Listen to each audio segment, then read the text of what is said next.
جی پیارے دوستو، یہاں پر آ کر عشق اور محبت کی داستان کو ختم کر رہی ہوں اور اس قصے کو سمیٹ رہی ہوں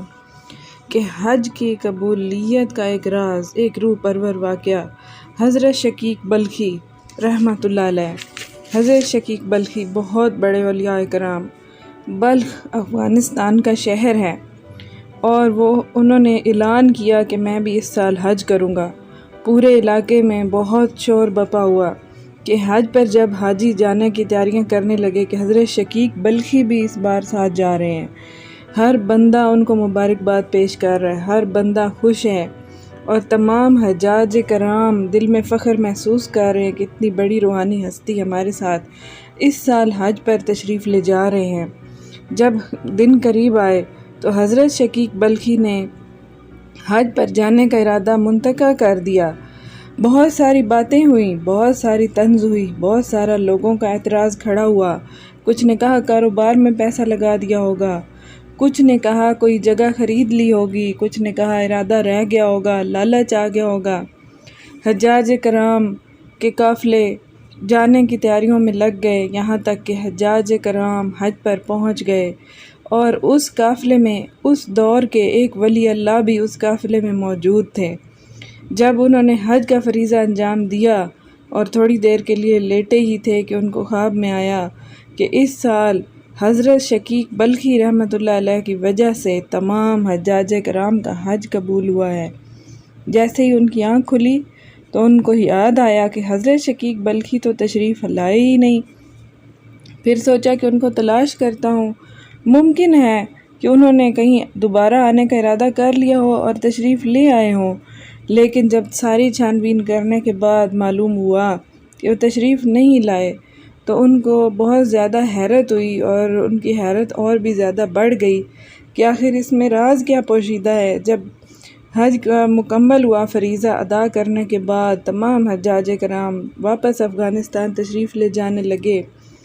تمام لوگ واپس پہنچ گئے تو وہ ولی اللہ جو ساتھ گئے تھے قافلے کے، ان حضرت شقیق بلخی کے پاس تشریف لے گئے اور فرماتے ہیں،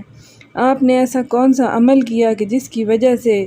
مجھے خواب میں آیا کہ حضرت شقیق بلخی ایک حاجی جو حج میں آئے ہوئے ہیں، حج کرنے آئے ہوئے ہیں، ان کی وجہ سے تمام حاجیوں کا اس سال حج قبول ہو گیا۔ لیکن جب میں تحقیق کرتا ہوں تو آپ کو اپنے گھر پاتا ہوں، آپ تو تشریف ہی نہیں لے گئے۔ خدا را مجھے بتائیں اس میں کیا راز پوشیدہ ہے۔ حضرت شقیق بلخی کی آنکھوں میں تھوڑی نمی آئی اور فرمانے لگے، اس راز کو اپنے سینے میں پوشیدہ رکھ کے اپنی قبر تک جانا چاہتا تھا، لیکن میرے رب نے تم پر یہ راز افشا کر دیا۔ فرمانے لگے کہ جب میں حج کا دور قریب تھا اور میں حج کی تیاریوں میں مشغول تھا، بہت زور و شور سے تیاریاں کر رہا تھا، بہت شوق سے تیاریاں کر رہا تھا کہ میرا گزر ایک بستی سے ہوا جہاں ایک عورت مردار گوشت کاٹ رہی تھی اور کاٹ کے اپنے گھر جانے لگی۔ میں اس کے پیچھے ہو لیا یہاں تک کہ اس کے گھر تک پہنچا، اس کے دروازے پر کھڑے ہو کر باتیں سنی اور وہ گوشت لے گئی تھی جو گھر پہ اس کو تیار کر کے پکانے لگی اور بچے بھوک سے بلکتے ہوئے مجھے اس کے دکھائی دیے، یہاں تک کہ میں نے اس کے دروازے پر دستک دی اور اندر آنے کی اجازت مانگی اور واقعہ معلوم کیا تو کہنے لگی ہے کہ گزشتہ 7 روز سے ہمارے گھر کوئی کھانے کا انتظام نہیں، کبھی مانگتے ہیں، کبھی بھیک مانگتے ہیں، کبھی درخت کے پتے ابالتے ہیں، کبھی گھاس کھاتے ہیں۔ آج یہ مردار گوشت ملا اور رب سے توبہ کر کے اس کا گوشت کاٹ لائی کہ بچوں کو کھلا دوں تاکہ جان بچ سکے۔ تو آپ کی آنکھوں میں آنسو آ گئے اور آپ نے اپنے حج کا تمام تر جو انتظام تھا، جو پیسہ تھا، جو خرچ تھا، وہ سارا اس عورت کو دے دیا